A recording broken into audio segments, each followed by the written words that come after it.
निरहंकारी बनना। जितना निरहंकारी उतना निराकारी स्थिति अपने आप बनेगी। कभी भी कोई कलाओं का, विशेषताओं का अभिमान ना हो। ये हमारे जीवन की जो कलाएं है, विशेषताएं, ये प्रभु की देन है। मेरा भाग्य बनाने के लिए प्रभु ने कला बनी है। अब मेरा बायोडाटा आप लोग सुन रहे थे। कहा मैं वंडरफुल 11 साल तक स्कूल भी नहीं गया। 11 साल लौकिक में स्कूल में गए नहीं थे। लौकिक में 6 महीना स्नान भी नहीं करते थे। मैं रियल बात आपको सुना रहा हूं। बकरी चराते थे, एक बार कपड़े डाल दिया निकालते नहीं थे दोबारा, पटने तक ऐसे ही पड़े रहते। 11 साल के बाद हमारे खेती से एक बच्चा जाता था, मैं सोचता थी कहां जाता है, क्योंकि माँ बाप ऐसी झोपड़ी में रहते थे, वही जैसे माँ बाप हम भी ऐसे करते थे। तो 11 साल के बाद जब उस बच्चे के पीछे पीछे गया, वो एक गांव में, वहां लगभग आधा पौन घंटा नजदीक गांव है, उस गांव में बच्चे जाकर के मंदिर में इकट्ठे बैठते हैं। तो मैं इस बच्चे को फॉलो करते हुए गया, तो वहां एक ही टीचर था, 7 कक्षा थी। तो मैंने कहा सर मुझे भी पढ़ना है। तो टीचर ने कहा तुम तो बड़े हो गए, तुम भी पढ़ सकते हैं। हमने कहा सर मुझे कोई नौकरी नहीं करनी है, मुझे कोई सर्टिफिकेट नहीं चाहिए, मेरे कोई हाजिरी नहीं लगाओ, लेकिन मुझे कल सीखना है। मैं कोई गांव में जाऊंगा तो बस का बोर्ड कैसे पढ़ूंगा। अब टीचर भी वंडरफुल सोचेगी। तो कहता ठीक है कल से आओ। तो मुझे पहले दिन 5वीं कक्षा वाले बच्चों के साथ बिठाया, कहा कि पहली को सुनाएंगे तो भी सुन लेना, दूसरे को सुना, क्योंकि एक ही रूम की 7 कक्षा इकट्ठी बैठती थी। रोज जब जाना शुरू किया, घर वालों ने मना कि आपने पैसे नहीं। मैंने कहा मैं बिना पैसे का पढ़ूंगा। कहा कि ऐसे जाने तो भले जाओ। 1 साल के 6वीं में, फिर 7वीं में, 7वीं कक्षा की बोर्ड की परीक्षा थी। तो टीचर ने कहा तुम डायरी पे नहीं लाते कल से स्कूल में ले आओ। मैंने सोचा क्या करें, घर में तो मना किया।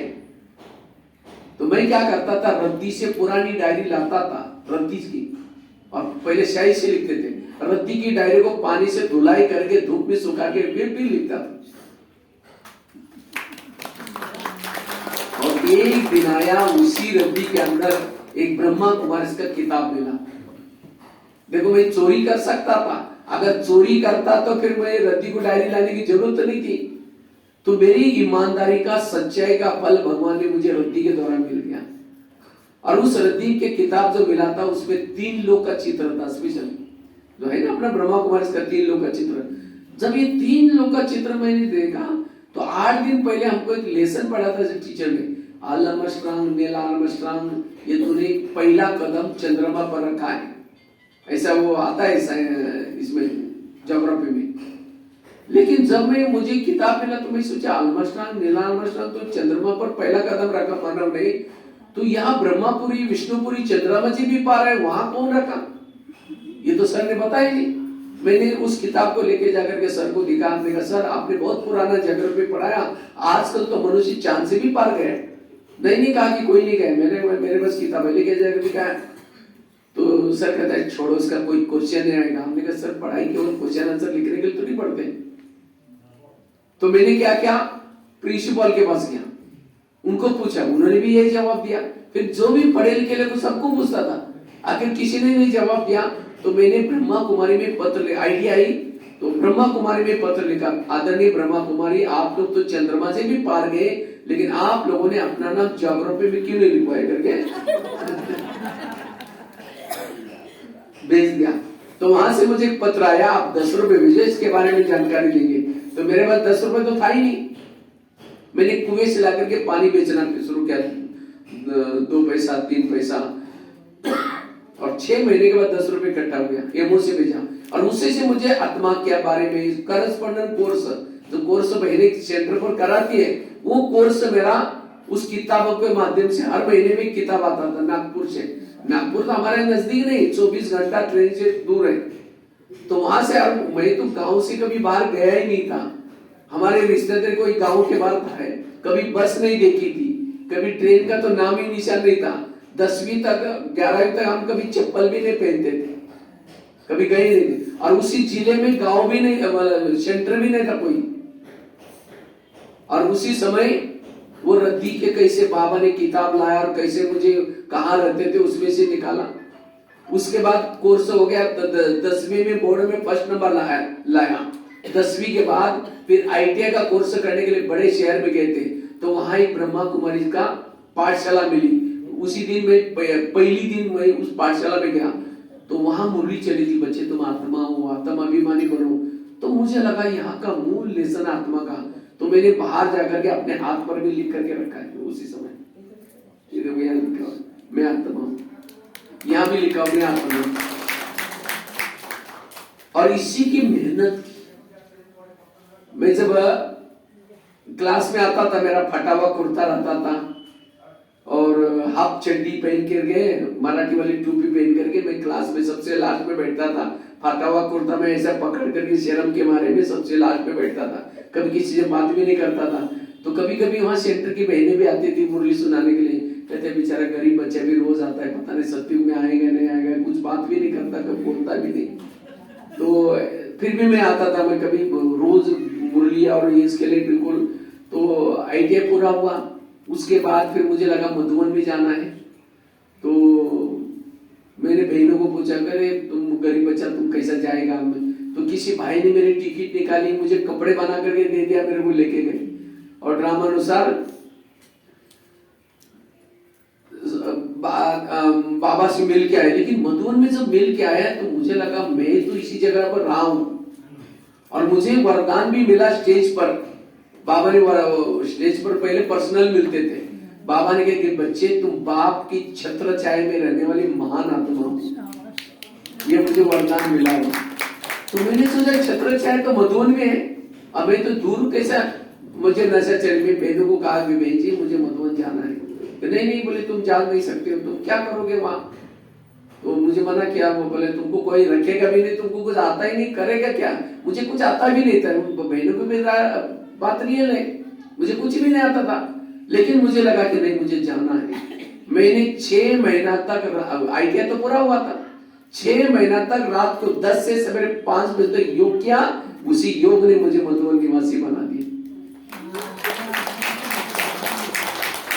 एक बार योग करे थे तो बाबा कहते हैं बच्चे तुमको मधुबन निवासी जरूर बनाऊंगा। मैंने कहा बाबा मुझे बहनें चिट्ठी नहीं देती, उसकी चिंता न तुम नहीं करो, बोल दिया और पहुंच गया। तो आज बहनें मुझे भेजती भी नहीं थी और मेरे पास कोई कला भी नहीं थी, लेकिन आज कभी मैं पीछे मुड़कर देखता हूँ मेरे जीवन में इतनी सारी कलाएं, किसकी देन है? बाबा की देन है।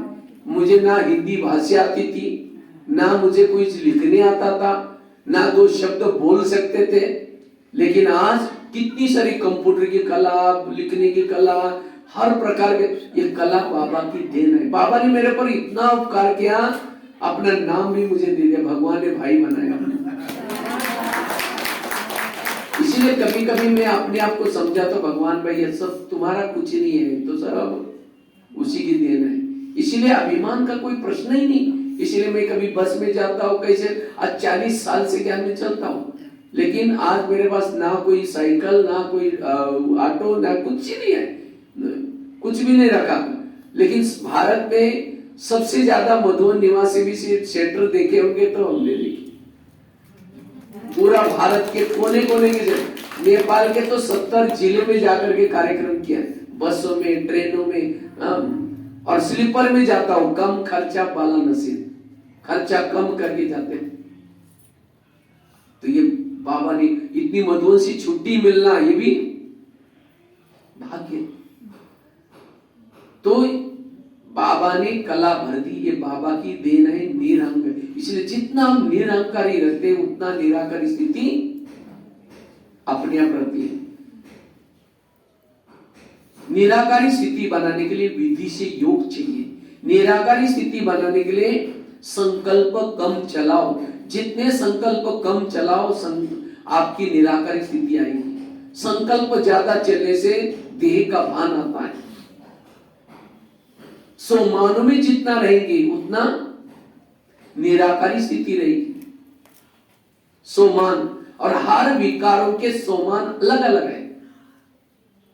आज हम विकार पर जीत कई क्यों नहीं पाते? क्योंकि सोमान में नहीं रहते। सोमान एक प्रकार की टैबलेट्स है, जैसे हर बीमारी की टैबलेट्स क्या होती है? अलग अलग होती है। खांसी की टैबलेट अलग होती है, बुखार की टैबलेट अलग होती है, हार्ट की टैबलेट अलग होती है। डिस्पेंसरी में जाकर के कहो कि आपके पास जितनी टैबलेट है दे दो और लेकर के खा लो, सारे और प्रॉब्लम पड़ेगी। इसी तरह मुरली एक डिस्पेंसरी है, इसके अंदर अलग अलग टैबलेट्स है। तो हमें मेरे अंदर कौन सा विकार है और वो बाबा ने कौन सी पॉइंट दी उसको कैच करना है, ये है मुरली सुनने का तरीका। और इसलिए मुरली से पहले आधा घंटा जो योग करता है उसको समझ में आता है कि बाबा ने मेरे बीमारी की कौन सी टैबलेट दी। जानकी दादी 7 बार 14 बार मुरली पढ़ती थी, तब भी समझ नहीं आता था कि बाबा ने मेरे लिए क्या कहा हुआ है। इतनी मुरली गहराई होती है। इसलिए सोमानो में रहना और आत्म अभिमानी स्थिति के लिए बहुत सुंदर एक अभ्यास है। बाबा ने पहले लेसन में सुना है, शरीर तुम्हारी गाड़ी है, आत्मा उसका ड्राइवर है। जैसे गाड़ी का ड्राइवर सारा दिन गाड़ी को घुमाता है और रात को कहां लगाता है, गैरेज में। और गैरेज में लगा के कि गाड़ी के अंदर नहीं सोता, सोने के लिए कहां जाता है, अपने घर में जाता है। और आजकल के बड़े बड़े शहरों में, कलकत्ता है, बॉम्बे है, दिल्ली है, क्या करते, नीचे से पिलर उठाते हैं, पार्किंग नीचे होता है और रहने का क्या होता है ऊपर। इसी तरह 3 लोग सृष्टि है, पार्किंग प्लेस, सब 1.5 रुपये गाड़ी का रखने का स्थान, और ड्राइवरों का घर ऊपर है। तो जैसा ड्राइवर क्या करता है, सारे दिन गाड़ी को घुमाता है, रात को गैरेज में लगाता है, लॉक करता है, कवर ढाकता है, गाड़ी को नमस्ते भी करता है। क्यों?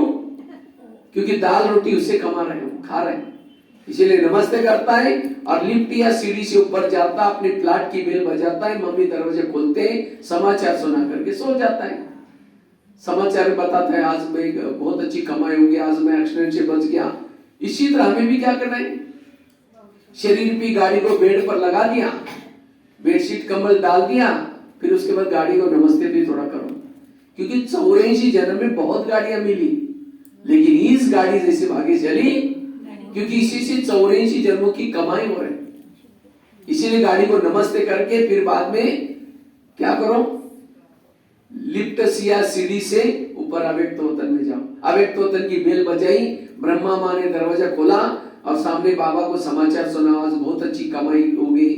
कई बार एक्सीडेंट, बाबा आज मेरी दृष्टि उड़ती गई, या थोड़ा गुस्सा आया, ये कुछ जो भी कुछ होता है बाबा को सुना करके बाबा के गोदी में सो जाओ। तो सवेरे उठेंगे कौन याद आएगा, बाबा। गुड मॉर्निंग करके अमृत वेला करके फिर नीचे आओ तो सारा दिन लगेगा मैं ऊपर से आया हूं। सहज आत्मिक स्फूर्ति। समझिए यहाँ से सिलीगुड़ी जाना है तो ड्राइवर सीधा ही सिलीगुड़ी गाड़ी लेके नहीं जाएगा, लेकिन बीच बीच में अगर नहीं तो पीछे बैठने वाले पैसेंजर गाली देंगे, ड्राइवर है क्या है। इसीलिए क्या करता है, रोकता है। कहीं घर आए तो घर में जाएगा, पानी पी के आएगा, चाय पानी। घर नहीं तो होटल तो होते, होटल में तो ढाबा तो होता है। इसी तरह हमें भी शरीर में आने बाद सारा दिन कर्मों में बिजी नहीं रहना, बीच में गाड़ी को रोको, परम धाम में जाके आओ। घर में 2 मिनट में गाड़ी को रोक करके ऊपर गए, अव्यक्तोतन की बेल बजाई, ब्रह्मा बा ने दरवाजा खोला, 2 मिनट बाबा की दृष्टि लेके बाय बाय बाबा मैं जाता हूँ, थोड़ा अर्जेंट है, फिर नीचे आओ। Traffic control. अगर होटल नहीं याद आता तो घर नहीं याद आता तो होटल में तो जाओ, होटल अर्थात मधुवन के वातावरण में तो जाओ, बाबा की झोपड़ी के पास जाओ, या 4 धाम में कहीं ना कहीं बाबा के कमरे में जाओ, वो याद करो तो भी आपका ट्रैफिक कंट्रोल हो जाएगा। वो तो नहीं, होटल भी याद नहीं आता तो ढाबा तो है, सेंटर। 2 मिनट में सेंटर के वातावरण में तो घर से आओ तो भी। इसीलिए गाड़ी का भी एग्जाम्पल याद रखो तो भी आत्मिक स्थिति। और आजकल की गाड़ियां में क्या करते हैं, दिन में भी लाइट चलती है। आजकल गवर्नमेंट में कायदा निकाला कि एक्सीडेंट क्यों होते, दिन में भी एक्सीडेंट होते हैं, अगर लाइट दिखाएंगे तो एक्सीडेंट। इसीलिए चाबी डालते ही लाइट चालू हो जाती है। अर्थात निरंतर हमें आत्मिक स्थिति में रहना है। भले हम दिन में चल रहे हैं, लेकिन कलयुग क्या है, अंधेरा है। अब अंधेरे में गाड़ी को चलाते कैसे चलाते, लाइट जलाकर चलाते। इसी तरह कलयुग में हम अंधेरे में चल रहे हैं, इसीलिए आत्मा की लाइट जला करके फिर चलो। इसीलिए गाड़ी का एग्जाम्पल। और शरीर है क्या, आज हम अपने शरीर पर आकर्षण होते हैं, कई बार दूसरे के शरीर के ऊपर आकर्षण होते हैं। शरीर है क्या, जैसे एक सोने का डब्बा लिया, सोने के डब्बे के अंदर लैट्रिन डाल दिया, आपकी आंखों के सामने डाल दिया, कुछ हड्डी मांस डाल दिया उसके अंदर, कुछ कप खांसी करने में जो कप निकालता वो डाल दिया ढेर सारा, और वो डब्बे को आपके हाथ में दिया और कहा कि इसको सदा साथ में रखना, बीच बीच में चुम्बन भी लेना उस डब्बे से, प्यार भी करना उसको। आप क्या कहेंगे? नहीं नहीं मुझे नहीं चाहिए, गंदा है, हमको नहीं चाहिए, ऐसा बोलेंगे ना। तो इसी तरह शरीर भी क्या है? एक सोने का डब्बा है, ऊपर से गोरी सी चमड़ी है, लेकिन अंदर क्या भरा हुआ है? वही लेट्रिन भरा हुआ है, कप भरा हुआ है, हड्डी मांस भरी है, और 10-12 आईने में देखते रहेंगे मैं कितनी अच्छी हूँ, कितनी सुंदर हूँ। अगर सुंदर है तो कौन सुंदर है? आत्मा सुंदर है, बाकी शरीर में कोई चीज सुंदर नहीं है। आज हम किसी से मिलने के लिए जाते हैं, किसको मिलने के लिए जाते हैं? आत्मा को, आत्मा को मिलने के लिए जाते हैं। आप किसी के घर में मिलने के लिए जाओ और उसके घर को देखते रहो, वो कहेगा भाई किससे मिलना है आपको? उसको देखने बजाय घर को देखते रहेंगे तो कैसा लगेगा? इसी तरह हम जब किसी के पास जाते हैं उसकी शरीर को देखना शुरू करते हैं। अरे वहां जो बैठा है उसके चेयर पर, वहां देखो खिड़की से। आत्मा को देख करके बात करो, आत्मा से बात करो। जैसे आजकल दुर्गा की मूर्ति बनाते हैं, गणेश की बनाते, कैसे बनाते? पहले तो बांस को छिलते हैं, बांस का ढांचा बनाते हैं ऐसा, फिर उसके ऊपर क्या लगाते हैं? घास बांधते हैं। घास क्यों बांधते हैं? बांस के साथ कीचड़ लगाएंगे तो गिर जाएगा, चिपकेगा ही नहीं, इसीलिए घास बांधा जाता है। उसके ऊपर क्या करते हैं? फिर पेंटिंग करते हैं, काला पेंटिंग, पीला पेंटिंग, उसके ऊपर कपड़े पहनाते हैं, फिर श्रृंगार करते हैं, हो गई मूर्ति। मनुष्य की रचना कैसे है? बांस की तरह आती है, हड्डियां आती है, गोल गोल नहीं है, बांस की तरह छिला हुआ, बांस की तरह हड्डी है, उसके ऊपर खून और मांस चिपका हुआ है। और खून इसीलिए है, जैसे पानी डालते हैं मिट्टी के अंदर तब जाकर के गीला होता है, चिपकता है, इसीलिए खून भी मिक्स है, पानी भी मिक्स है। और उसके ऊपर क्या किया है? पेंटिंग किया है, काला पेंटिंग, पीला पेंटिंग। अब कोई काली वाला पेंटिंग वाला मिट्टी हटा दो, वही मिट्टी होगी। कोई पीली वाली मिट्टी हटा दो, वही होगी। कोई काला हो या गोरा हो, अंदर सेल्स तो वही है, खून मांस ही है। इसीलिए अगर आत्मा चली गई, उस सेल्स डेड हो जाते हैं। अगर डेड वाले सेल्स किसी के शरीर पर आ जाए, वो मर जाएगा। इसीलिए बॉडी को जलाने के लिए जब जाते हैं, पहले से बाथरूम में कपड़े वगैरह रखते हैं पहनने वाले, और जब बॉडी को जला के आते हैं, पहने हुए कपड़ों को भी धुलाई करते हैं, वो सेल्स कहीं हमारे पर न चढ़ा आ जाए। अब और ऐसे सेल्स को देख करके हम प्रभावित हो जाते हैं। इसलिए आत्मा को देखो, आत्मा से बात करो। इसलिए आत्मा का अभ्यास करने वाला शक्तिशाली है। दूसरी बात है, अगर मुझे शक्तिशाली बनना है, पावरफुल बनना है, उसके लिए इंद्रियों पर संयम करने की जरूरत है। जिसका कर्मेंद्रिय पर संयम है, स्वराज्य अधिकारी है, वो है शक्तिशाली। तो कृष्णा नगर वाले राजा कौन कौन बनेगा? हाथ खड़ा करो। अच्छा, सबको बनना है राजा? वाह, बहुत अच्छा। लेकिन राजा किसको कहेंगे? जिसका इंद्रियों पर शासन है उसको राजा कहेंगे। तो सबका इंद्रियों पर शासन है। मन को कहा है, मन तो परम धाम आधा घंटा जाना, लेकिन मन कहीं मार्केट में चला जाता है, तो राजा कैसे बनेंगे? राजा बनने का आधार है स्वराज्य अधिकारी स्थिति।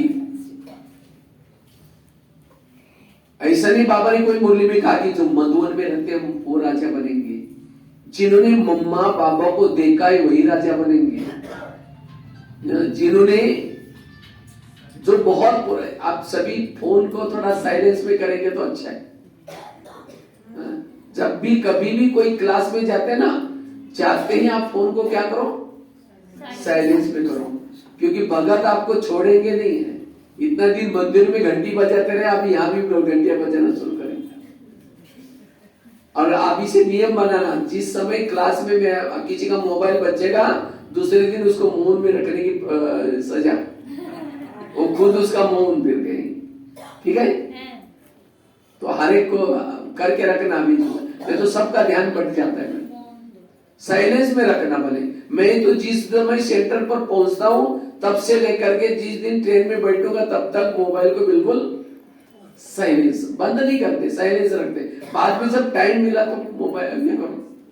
तो मैं बात चल रही थी स्वराज्य अधिकारी स्थिति। बाबा ने कभी नहीं कहा कि राजा कौन बनेगा, दासी कौन बनेगी, साहूकार कौन बनेगा। सिस्टम है, वो ज्ञान में चलता है। धन से सेवा नहीं करता, ज्ञान भी दूसरों को नहीं सुनाता, इंद्रियों के भी अधीन है, लेकिन ज्ञान में चलता है। वो क्या बनेगा? दास दासी। दास दासी वो बनते जो उदास रहते, और उदास वो होते जो इंद्रियों के अधीन है। इंद्रियों के अधीन वालों को कभी खुशी, भले भगवान मिला है, देवता बनने के लिए जा रहे हैं, लेकिन उसको खुशी नहीं होगी। जो किसी का श्रृंगार नहीं करते यहां, उसको श्रृंगार करने वाली बनना पड़ता है। और श्रृंगार कौन कराती है? दासियां। इसलिए यहां बाबा क्यों कहते बच्चे मंदिर में जाओ, किसी को ज्ञान सुनाओ। मैं जब तमिलनाडु के टर्न में गया, उधर गया था, तो वहां वंडरफुल सेवा होगी। वहां सीधा ही बहने ने क्या किया, मेरे को मंदिर में लेके गए। मंदिर में काफी सारे भगत आ रहे, तो सीधा वहां लगा करके शुरू किया प्रवचन, सीधा मंदिर के भक्तों को। यह सेवा। इसलिए चेक करो मेरा। अच्छा, कोई ज्ञान भी चलता है, धन से सेवा करता है, ज्ञान भी दूसरों को सुनाता है, लेकिन इंद्रियों के अधीन है, वो क्या बनेगा? वो साहूकार बनता है। साहूकार क्यों बना? क्योंकि धन से सेवा की, ज्ञान दूसरों को सुनाया, इसलिए साहूकार बन गया। और कोई ज्ञान भी चलता है, धन से सेवा नहीं करता, ज्ञान भी दूसरों को नहीं सुनाता, लेकिन इंद्रियों को जीत प्राप्त किया, इतना पुरुषार्थ करे गुप्त, तो क्या बनेगा? राजा तो बनेगा, लेकिन कंगाल राजा बनेगा, कि उसने धन से सेवा नहीं की। और कोई ज्ञान में चलता है, धन सेवा में लगा रहे, ज्ञान भी दूसरों को सुना रहे, इंद्रियों पर भी शासन है, वो है संपन्न राजा। तो चेक करो पर्सनली आपकी गाड़ी कौन से ट्रैक में खड़ी है, और अभी भी ट्रैक को बदलने का कुछ दिन रहे। इतना जो हो गया, उसको तो चेंज नहीं कर सकते, ड्रामा तो फिक्स हो गया, लेकिन अभी भी ट्रैक को बदल सकते, एक आधा जन्म के लिए राजा बन भी सकते हैं। तो इसलिए राज्य बनने का आधार है स्वराज्य अधिकारी स्थिति। पानी के ऊपर से नौका जाएगी तो क्या कराएगी? पार कराएगी। नौका के अंदर पानी आएगा तो क्या हो जाएगी? डूब जाएगी। इसी तरह जो इंद्रियों को चलाता है वो पार हो जाता है, जिसको इंद्रियां चलाते हैं डूब जाता है। सामने से कोई आ रहा है, मन करते बेकार है, ये अच्छा नहीं है, इन्होंने हमको धोखा दे दिया है, आत्मा चुपचाप सुनता है। यह अधीन आत्मा है। अधीन वाला कभी अधिकारी नहीं बन सकता। आज कई माताएं कहती मेरे बच्चे मानते ही नहीं, मेरा पति मानता ही नहीं। जिसकी इंद्रियां नहीं मानती उसका कोई नहीं मानेगा। इसलिए बाबा कहते हैं चैरिटी बिगिंस एट होम। आप अपने घर को सुधारो। घर मतलब लौकिक नहीं, ये शरीर आत्मा का पहला घर है, इसको सुधारो। बाबा कहते हैं बच्चे तुम स्वयं को बदलो तो दुनिया। तो स्वयं को बदलना मतलब क्या करना? ड्रेस पहनना, सफेद ड्रेस पहनना, रोज मुरली सुनने के लिए आना, व्रत वाला उठना, ये बदलना। तो बदलना मतलब क्या? स्वयं को बदलना अर्थात हर इंद्रियों को श्रीमत के आधार से चलाना। तो क्या हमारे घर में, ये घर में सब ज्ञान में चल रहे? पहला इनका कोर्स करो, और जब घर के आपके ज्ञान में चलना शुरू करेंगे, चैरिटी बिगिंस हो जाएंगे, तो दुनिया में सब कुछ बदल जाएगा अपने आप। आंखें ज्ञान में चलती है, कान ज्ञान में चलता है, मन ज्ञान में चलता है। अगर आंखें ज्ञान में चलती तो योग में बैठते ही बंद हो जाती। कान ज्ञान में चलता, कोई परिचिंतन सुनाता है, अच्छा और क्या हुआ, इससे हम लोग ज्ञान में नहीं चल पाए। इसलिए हर इंद्रिया जब ज्ञान में चलेगी तब कहेंगे माता बड़ी अच्छी है, भाई बहुत अच्छा है। जिसका इंद्रिय पर संयम है उसके इर्द गिर्द में गुण और शक्ति रहेगी। आज गुण और शक्ति क्यों नहीं है? क्योंकि इंद्रिय पर संयम नहीं है। इसलिए स्वराज्य अधिकारी बनो। प्रधानमंत्री दिल्ली में शांति में तब रहेंगे जब उसके पार्टी के सारे लोग अपनी ड्यूटी एक्यूरेट करेंगे। इसी तरह आत्मा को शांति तब होगी जब हमारी हर इंद्रिय अपनी ड्यूटी एक्यूरेट करेगी। एक ने गलती की, आत्मा की नींद फिर गई। इसलिए स्वराज्य अधिकारी बनना। समझो प्रधानमंत्री को किसी ने गाली देने वाला पत्र लिखा, वो पत्र कहां जाएगा? कहां जाएगा? उसके पीए के पास। पीए कहेगा फालतू आदमी क्या लिखता है, इतना अच्छा काम कर रहे, माना उसका पीए उसका हितैषी है। तो इसी तरह हमें कोई गाली देता है, वो गाली कहां थे? हमारा पीए कौन है? आत्मा का कान। कान फटाफट आत्मा तक पहुंचाते, देखो हमको गाली दी तो सारी इंद्रिय डिस्टर्ब, मन डिस्टर्ब, बुद्धि डिस्टर्ब, मुख डिस्टर्ब, सब में हलचल आ गई। और सवेरे 4 पेज की मुरली सुनी थी पीए ने, वो नहीं बोलता हमारी मुरली में ऐसा बोला, उसको निकाल लेता है। इसका मतलब कान आपका हितैषी नहीं है। जब आपके घर के हितैषी नहीं है, यही प्रॉब्लम है। इसलिए पहले इसको ठीक करो। पहले राजे कहां रहते थे? किले में रहते थे, और किले के कई दरवाजे रहते थे, सिक्योरिटी रहता था। कोई भी अगर जाता था उसकी पूछताछ होती थी, कहां जा रहे, क्यों जा रहे। इसी तरह हमारा शरीर क्या है?